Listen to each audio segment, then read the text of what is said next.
खुश रह आ वो सही हर जवानी बन रहे आ अपना जीजा जी से लगवावत रह, बुझलू कि न।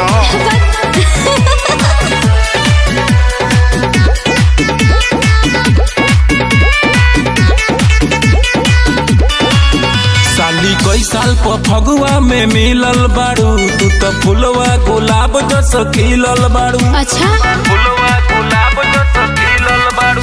साली कई साल पर फगुआ में मिलल बाड़ू, तू तो फुलवा गुलाब जस खिलल बाड़ू। हिक भर लगावे दाना मनवा बड़ी करेला, रंगवा भीतरी ना डाले जीजाजी सलवरवा में गुदा गुदी बोरला।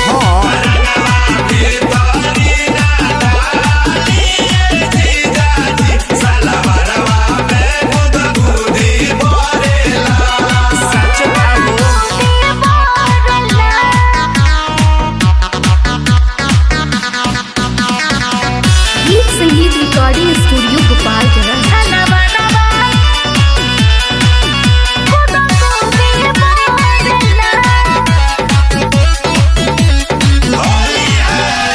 भंगिया के गोली होली में पातल बनी रउआ खा के, समीज में के चीज में चिकारी जोनी दीदी से कह दे मुझा के। अरे साफा लवरिये बारिश करे झूठो डेरालू घबरालू, तू तो फगुआ के मजा लेला। कोरोना चोना सोना ही के भर जीजा से होली खेला। धैला प भागेलू तो जीव बड़ी जरेला। रंगवा भीतरी ना डाले जीजाजी सलवरवा में गुदा गुदी बोरला।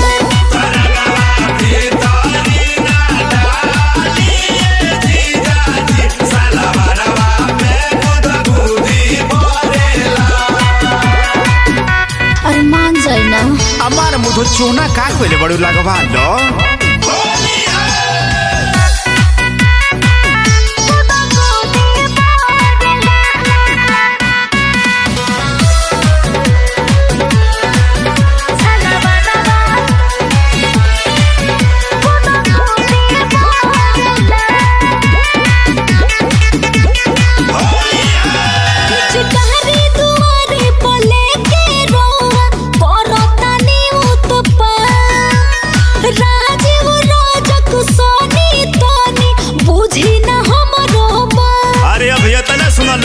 होली में चोली खोली बलंडर मार के संदीप मिश्रा से लगवा के देखो, मन हरिहराइल रही हो।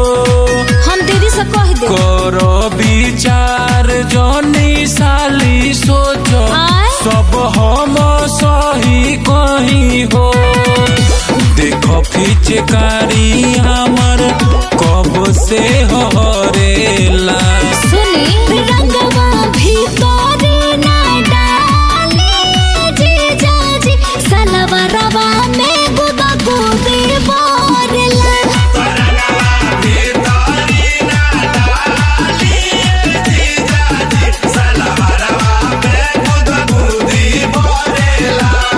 अरे पगलिया नरे लगवा ले।